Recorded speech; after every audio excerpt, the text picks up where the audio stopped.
आप सभी का स्वागत है। आज कहानी हंगरी की एक महिला वैज्ञानिक कैटलीन कैरिको की, जिनका एमआरएनए वैक्सीन निर्माण में महत्वपूर्ण योगदान रहा और जो मानव स्वास्थ्य की सबसे भयावह खतरा से बचाव में एक गाथा लिखी। इस साल कैटलीन कैरिको और ड्रू विस्मैन को संयुक्त रूप से 2023 का फिजियोलॉजी या कहें मेडिसिन का नोबेल पुरस्कार दिया गया है।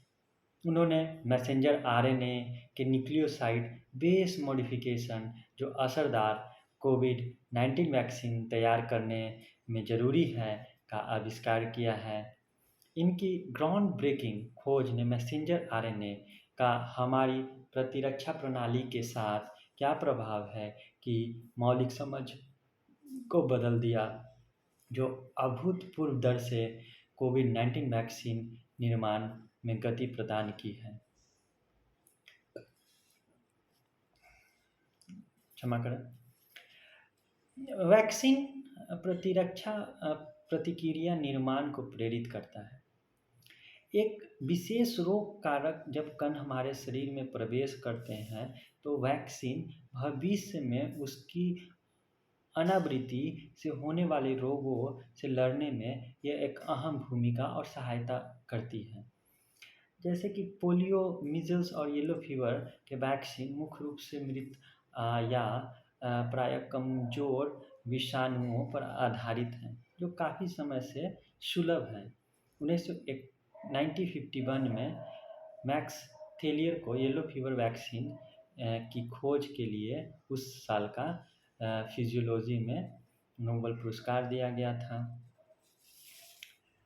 पहले वैक्सीन निर्माण में पूरे विषाणु का प्रयोग किया जाता था, लेकिन मॉलिक्यूलर बायोलॉजी की उन्नति ने वैक्सीन निर्माण में सिर्फ कुछ वायरल कंपोनेंट का ही प्रयोग किया जा रहा है आजकल। हेपेटाइटिस बी वायरस और ह्यूमन पैपिलोमा वायरस इसके उदाहरण हैं।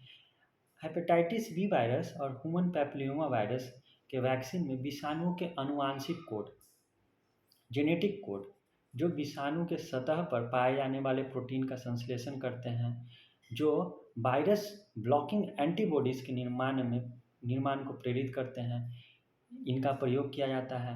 वहीं इबोला वायरस के खिलाफ वैक्सीन निर्माण में वायरल जेनेटिक कोड के भागों का एक अहानिकारक विषाणु वाहक पर प्रत्यारोपित किया जाता है।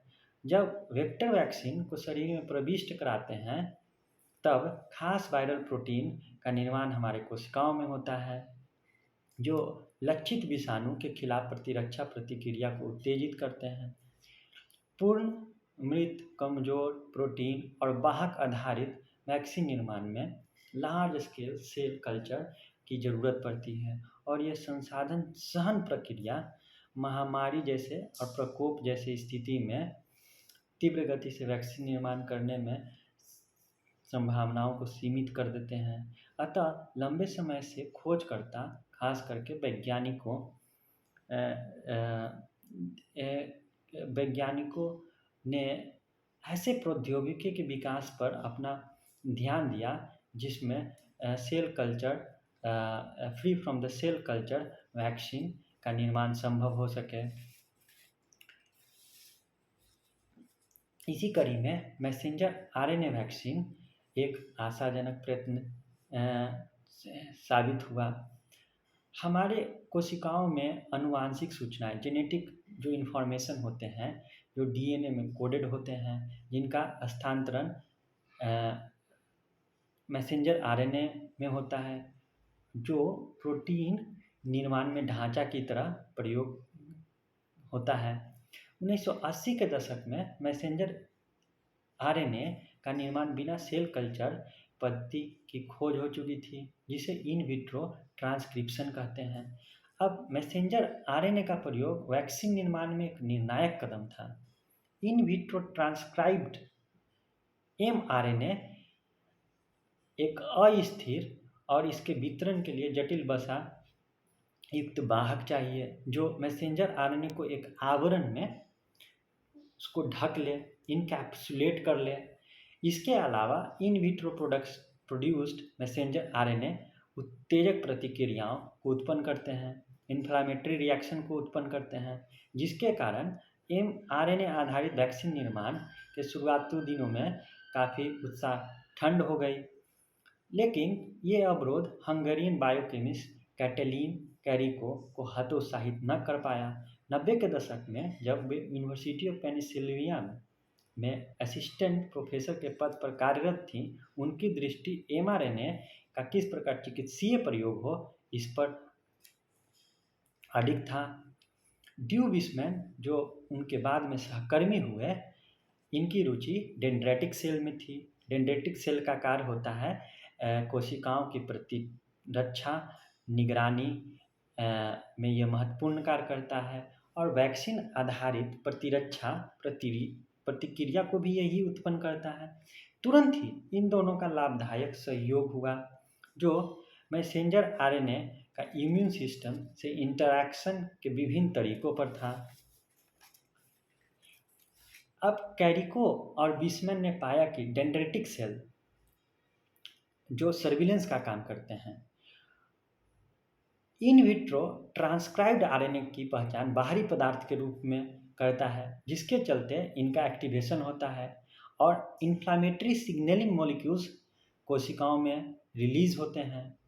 उन दोनों को यह आश्चर्य हुआ कि क्यों इन विट्रो ट्रांसक्राइब्ड mRNA बाहरी पदार्थ के रूप में पहचान होती है इनकी, जबकि स्तनधारी कोशिकाओं के mRNA में यह नहीं होता है। कैरिको और विस्मैन को यह जल्द ही एहसास हुआ कि कुछ खास पार्टिकुलर इनके गुण होंगे जो भिन्न भिन्न आरएनए को अलग अलग बनाते हैं। अब राइबोन्यूक्लिक एसिड आरएनए में 4 क्षार, जिन्हें अंग्रेजी के लेटर ए, यू, जी और सी, जिन्हें हम लेटर्स ऑफ जेनेटिक कोड कहते हैं, mRNA में शामिल होते हैं, आरएनए में शामिल होते हैं, और इसी के अनुरूप ए, टी, जी और सी डीएनए डीऑक्सीराइबोन्यूक्लिक एसिड में शामिल होते हैं।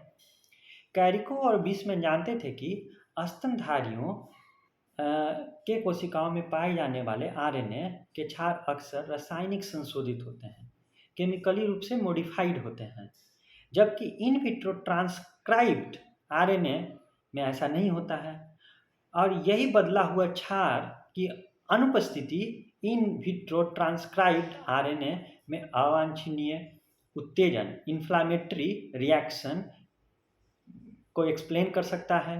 इसी की जांच के लिए उन्होंने भिन्न भिन्न प्रकार के mRNA का निर्माण किया और परिणाम बिल्कुल अद्भुत था।